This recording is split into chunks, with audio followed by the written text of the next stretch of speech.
దేశంలో చెరోమూల ఉన్న కృష్ణమ్మకి అరుంధతికి కలిపి ఏదో చేదు గతం ఉంది. ఆ నేపథ్యంలో అరుంధతి కొడుకు విక్కీ బిజినెస్ కోసం ఏలూరు వెళుతున్నానని చెప్పడంతో అరుంధతి షాక్ అవుతుంది. కాని కొడుకుని ఆపాలనుకోదు. కొడుకు ఇష్టాన్ని కాదనదు. కృష్ణమ్మ నాలుగో కూతురు హాసిని ఫోన్కి రౌడీ పంపించిన ఫోటోని చూసి మిగిలిన ముగ్గురు కూతుళ్లు కంగారు పడతారు. కుటుంబ సభ్యుల మధ్య రహస్యాలు ఉండకూడదనే నియమం కోసం ఆ రౌడీకి బుద్ధి చెప్పైనా ఆ విషయం తల్లికి చెప్పాలంటుంది వారాహి. విక్కీ రాజస్థాన్ నుండి ఏలూరుకి బయలుదేరతాడు. అరుంధతి కొడుక్కి జాగ్రత్తలు చెప్పి పంపుతుంది. విక్కీ ఏలూరు చేరుకుని తన ఐడెంటిటీ చెప్పకుండా సామాన్యుడిలా పనికోసం ట్రై చేస్తూ ఉంటాడు. ఆ క్రమంలో హాసినికి ఫోటో పంపించిన రౌడీ విక్కీకి ఎదురవుతాడు. రౌడీ అప్పుడే గుడికి వచ్చిన కృష్ణమ్మని కూతుళ్లని చూపించి జాతరలో అమ్మవారికి చీరనేసి ఇచ్చేది కృష్ణమ్మే అని చెప్తాడు. హాసిని దగ్గర 10,000 తీసుకురమ్మని చెప్తాడు. విక్కీ తను ఆ ఊళ్ళో బిజినెస్ పెట్టాలంటే ఎలాగైనా కృష్ణమ్మ దగ్గర్నుంచి చీర సాంప్రదాయాన్ని లాగేయాలని అనుకుంటాడు. తర్వాత కథలోకి వెళితే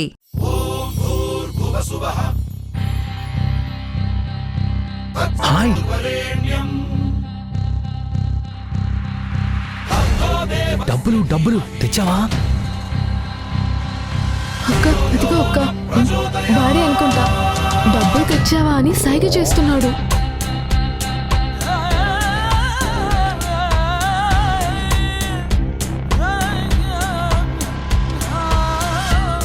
తెచ్చానని చెప్పి అలా పక్కకి రమ్మను. వాడి సంగతి చెప్తా. Back side. అమ్మా, ఇప్పుడే వస్తాం. ఎక్కడికి? అర్ధనాదీశ్వరుడి దగ్గర దండం పెట్టుకొని వస్తాం. సరే.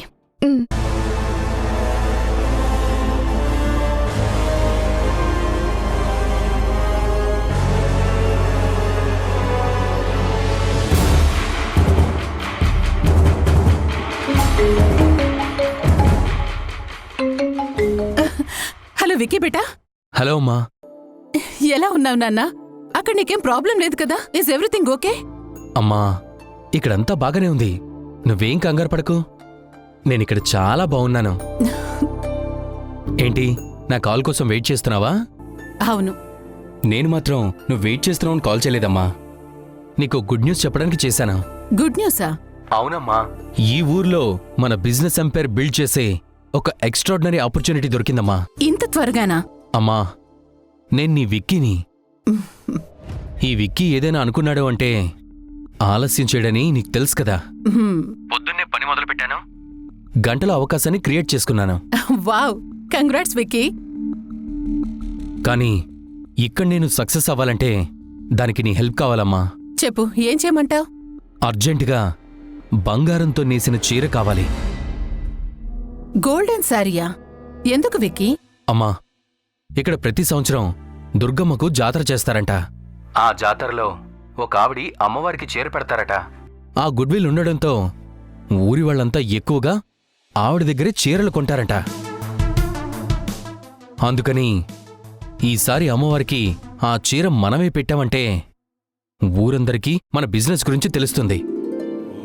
అందుకే ఆ గోల్డెన్ శారీ కావాలంటున్నాను. రేపే పంపించమ్మా. అలాగే నాన్న, ఆ గోల్డెన్ శారీని నీ ఫ్రెండ్ అమిత్కిచ్చి పంపిస్తాను. అలాగేనమ్మా. బాయ్. బాయ్.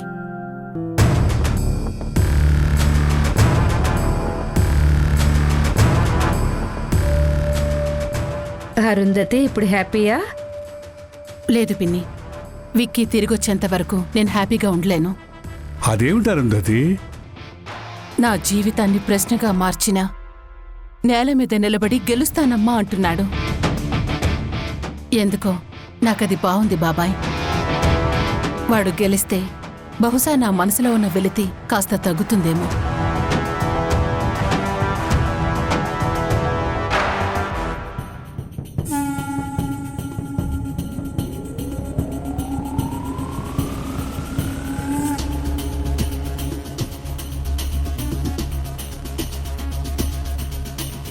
ఐగిరి నందిని నందిత మేదిని విశ్వ వినోదిని నందినుతే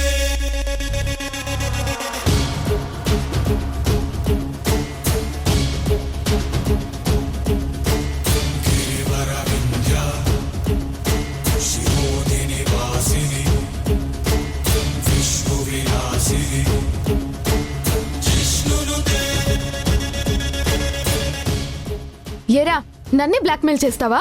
ఈ ఏలూరు ఏంజల్నే బ్లాక్మెయిల్ చేస్తావా? వాట్? నేను మిమ్మల్ని బ్లాక్మెయిల్ చేయడం ఏంటండి? చేసిందే ఏదో పని, మళ్ళీ తనకి చేయలేదని అబద్ధం చెప్తున్నావా? నేను నిజమే చెప్తున్నానండి.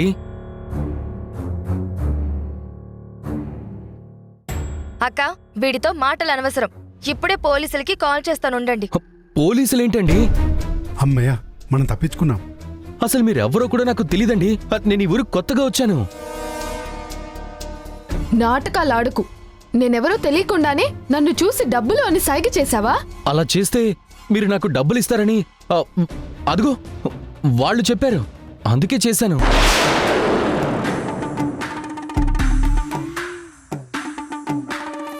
అన్నా మనల్ని బుక్ చేశాడు. అంటే బ్లాక్మెయిల్ చేసింది నిజంగానే నువ్వు కాదా?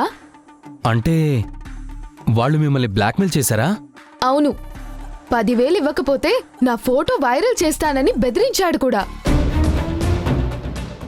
ఎస్, ఆ కృష్ణమ్మ కాంపౌండ్లోకి అడుగు పెట్టడానికి ఇదే సరైన సిచ్యువేషన్.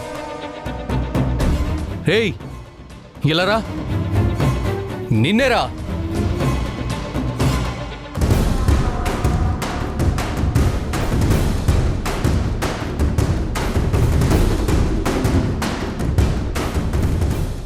హేయ్, ఆడపిల్లని బ్లాక్మెయిల్ చేసి డబ్బులు అడిగింది కాకుండా ఆ డబ్బు నన్నే తీసుకురమని పంపిస్తావా? నిన్ను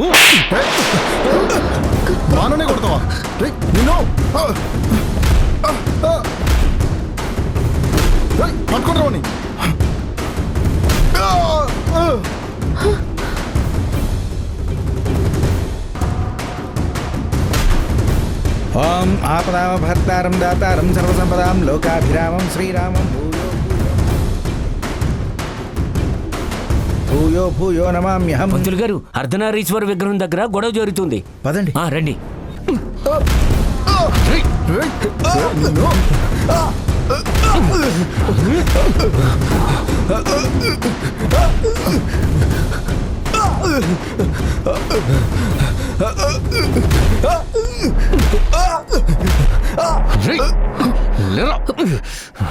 ఆగండి.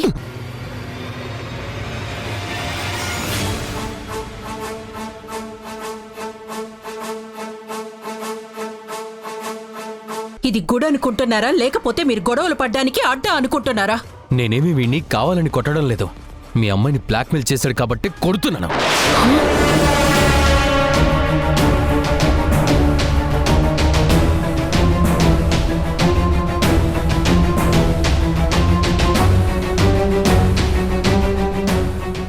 ఏంటి, బ్లాక్మెయిల్ చేశాడా? ఏం జరిగింది అసని? అమ్మా, అసలేం జరిగిందంటే అది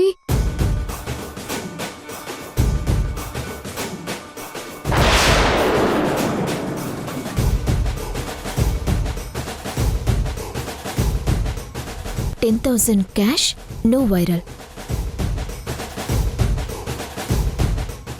ఎంత జరిగినప్పుడు మరి నాకెందుకు చెప్పలేదు? సారీ అమ్మా. ఏంటి సారీ? ఆడపిల్లలకు హద్దులు గీసేదే ఆపదలు రాకుండా ఉండటానికి. అలాంటిది మీరు వాటిని చెరిపేసి ఏదో ఘనకార్యం సాధించినట్టు ఫీల్ అయిపోతున్నారు.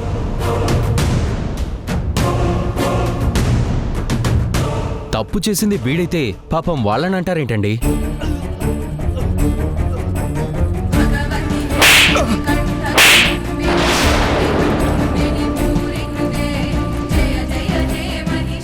ఇంకొక్కసారి మా అమ్మాయిల జోలికొచ్చావో అదే నీకు చివరి రోజవుతుంది, జాగ్రత్త. చెప్పరా, ఆ అమ్మాయికి సారీ చెప్పు.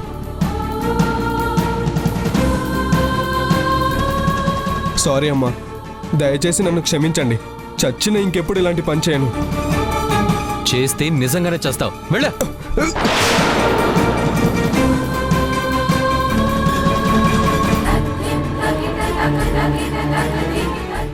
సమస్య రాకుండా చేసినందుకు థ్యాంక్స్.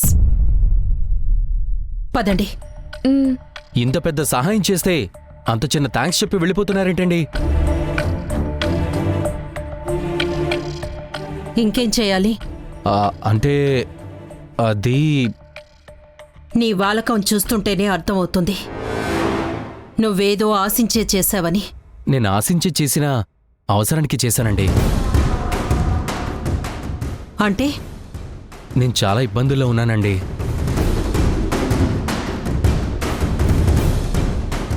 ఈ ఊరికి కొత్తగా వచ్చాను. పని కోసం వెతుకుతుంటే ఈ ఎదవలు తగిలారు. దానికి నన్నేం చేయమంటావు? దయచేసి మీ దగ్గర ఏమైనా పని కల్పిస్తే కొంతకాలం మీ దగ్గర పని చేసుకుంటానండి.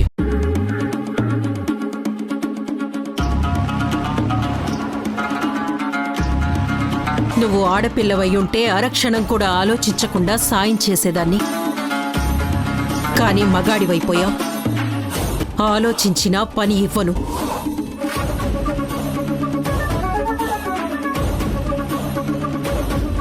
ఇంకెక్కడికైనా వెళ్ళి వెతుక్కో. దయచేసి అలా అనకండి. మా ఇంట్లో ఎదిగిన చెల్లుంది. అమ్మ పనిచేసే పరిస్థితిలో లేదు. నాన్న చనిపోయారు. అమ్మమ్మ హాస్పిటల్లో ఉంది. ఇంట్లో అందరూ నా మీదే ఆధారపడి బతుకుతున్నారు. మీరిప్పుడు నాకు దారి చూపించకపోతే వాళ్ళంతా రోడ్డున పడతారు. ఈ ఊర్లో నాకు ఎవరూ తెలీదండి. మీరే ఏదో ఒకటి చేయండి ప్లీజ్ అండి, ప్లీజ్. పని లేదని మాత్రం చెప్పకండి.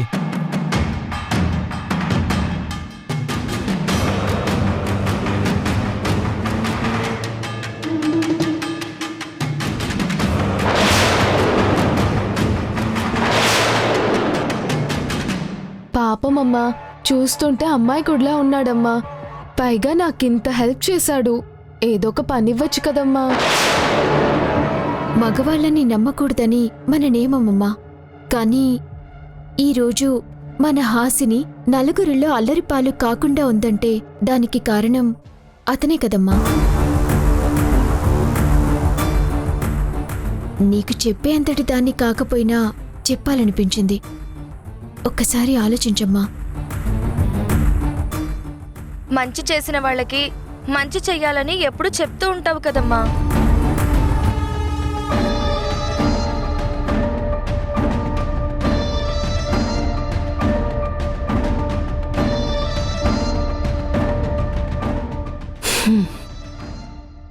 సరే,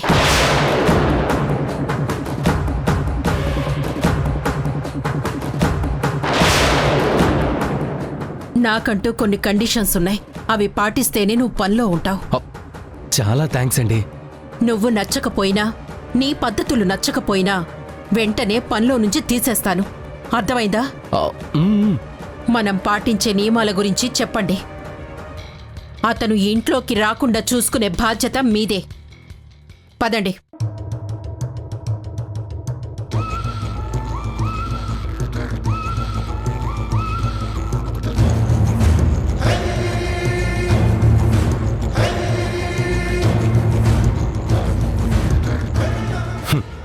నేను నీ ఇంటికొచ్చేది నీ దగ్గర పని చేయడానికి కాదు కృష్ణమ్మ. నువ్వు ఇవ్వబోయే చీర అమ్మవారికి చేరకుండా చేయటానికి.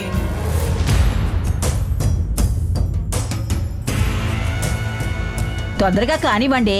గుడికెళ్ళిన కృష్ణమ్మ వచ్చిందంటే ఊరుకోదు. త్వరగా కానివ్వండి. అబ్బబ్బబ్బబ్బా.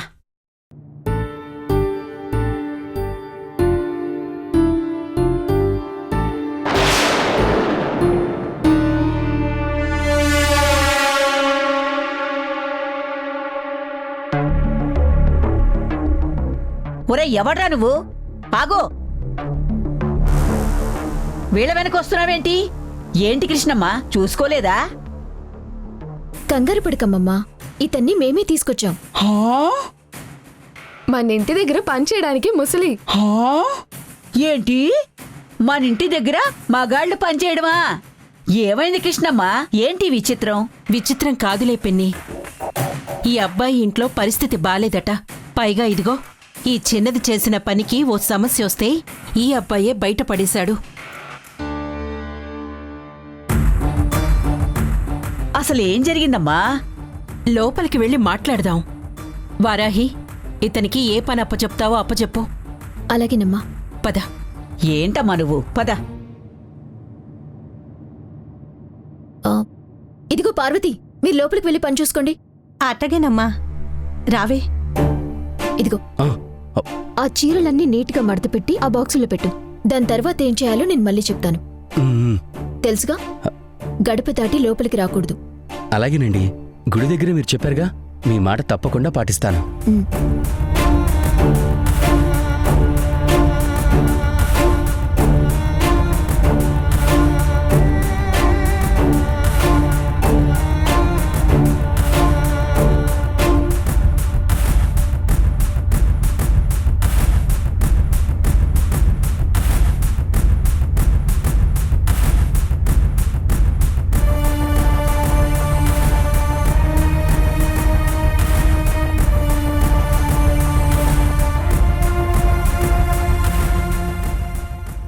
అమ్మా, ఏం రాస్తున్నావు?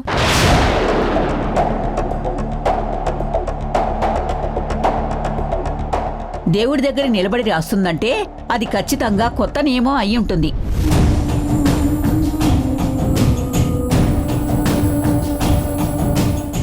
వారాహి, కుటుంబ సభ్యుల మధ్య రహస్యాలుండకూడదు అన్న ఆ నియమాన్ని అక్కడి నుంచి తీసే. ఏమ్మా, ఎందుకు తీసేయడం? అది తీసేసి ఈ నియమాన్ని అక్కడ తగిలించు.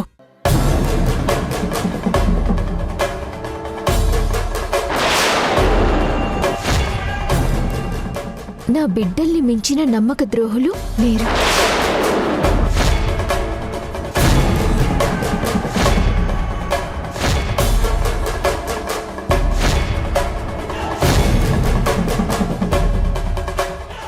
అమ్మా, ఏంటమ్మా ఇది? ఆ నియమాన్ని తీసి దీన్ని అక్కడ తగిలించు. అమ్మా, తగిలించు వారాహి. అమ్మా వద్దమ్మా. మీరెలాగూ ఈ నియమాల్ని పాటించట్లేదు కదా, అందుకే నా దగ్గర ఆ భూపతి విషయాన్ని దాచి మీరే సొంతంగా ఏదో చెయ్యాలనుకున్నారు. మీలో మీరే రహస్యాలు దాచుకొని సమస్యల్లో పడిపోతున్నప్పుడు ఇంకా ఈ నియమాలు దేనికి? తీసేయండి. వద్దమ్మా, నువ్వు ఇలా మాట్లాడొద్దు. అవునమ్మా, నువ్వు ఇలా మాట్లాడితే మేము తట్టుకోలేము. నువ్వు మార్చకపోతే నేనే దాన్ని మారుస్తాను. ఇటివ్వు. వద్దమ్మా, ఒక్కసారి నేను చెప్పేది విను. నువ్వేం చెప్తావు నేనేం వినాలి? చేసిన తప్పుకి సంజాయిషి ఇస్తారా అందరూ?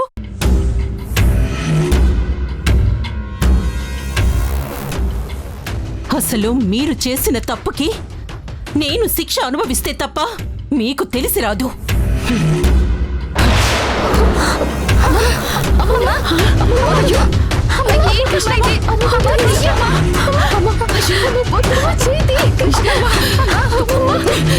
వదలండి.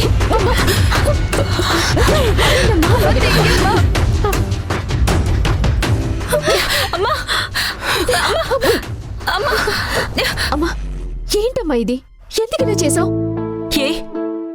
ఎందుకు నేను శిక్ష అనుభవించకూడదో చెప్పండి. అమ్మా కృష్ణమ్మ, ఏంటమ్మా ఇదంతా? అక్కడ గుళ్ళో ఏదో జరిగిందన్నావు, వాడెవడికో పనిచ్చానన్నావు. మరక్కడ అలా ఒప్పుకున్న దానివి ఇప్పుడెందుకమ్మా ఇలా? ఏ పిన్ని, అలా ఒప్పుకునే ముందు నేను లోపల ఎంత నలిగిపోయుంటానో నువ్వు గ్రహించలేదా?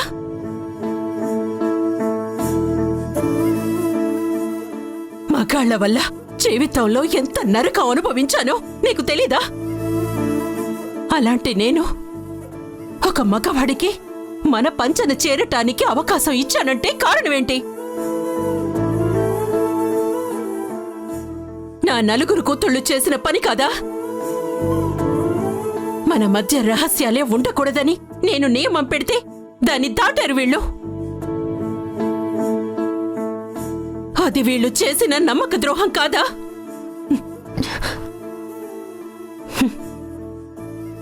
అలాంటప్పుడు రహస్యాలే ఉండొద్దన్న ఆ నియమాన్ని తీసేసి ఈ నిజాన్ని అక్కడ తగిలించాలా వద్దా? వద్దమ్మా, నువ్వు అలా చేయొద్దు. మేము ఎలాంటి తప్పు చేయలేదు. అవునమ్మా, తప్పు మీరు చేయలేదు, నేను చేశాను.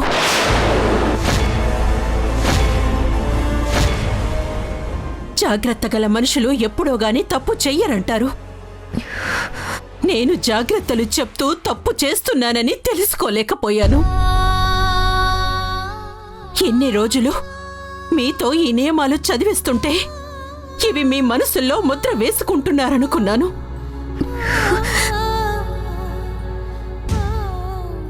రోజు చేసే పని అలవాటుగా మారుతుందనుకున్నాను.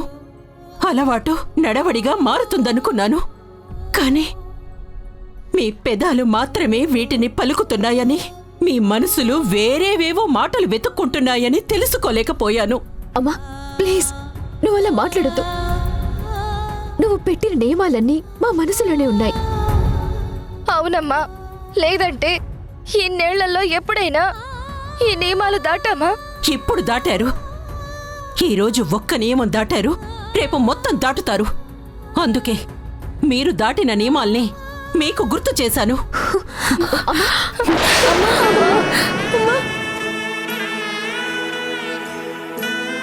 అమ్మా వద్దమ్మా, నీ మనసులోంచి మమ్మల్ని దూరం చేయొద్దు. మేం చేసింది తప్పే, మమ్మల్ని క్షమించమ్మా. అవునమ్మా, మేము చేసింది తప్పే. అమ్మా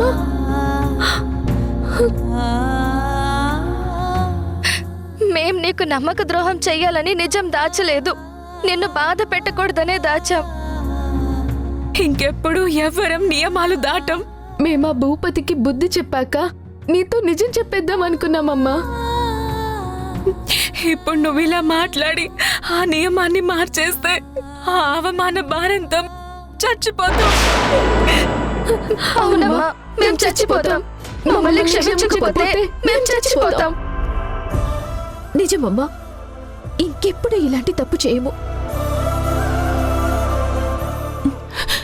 నేనీ నియమాలు పెట్టింది మన సంతోషం కోసమేనమ్మా.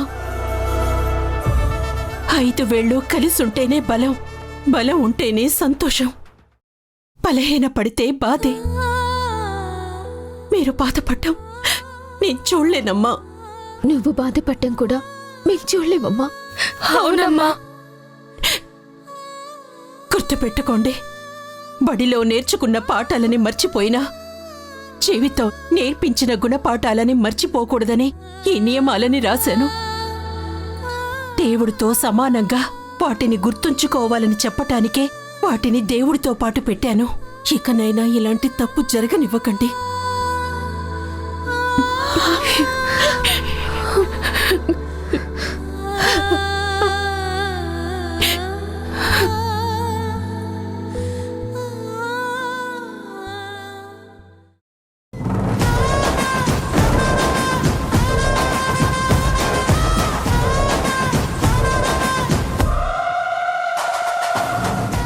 ఏంటి పిన్ని? అయ్యో కృష్ణమ్మ, ఏంటమ్మా, ఏం జరిగింది? అలా పరిగెత్తుకుంటూ వచ్చావు? అమ్మవారి కోసం కృష్ణమ్మ గారు నేసిన చీర కాలిపోయింది.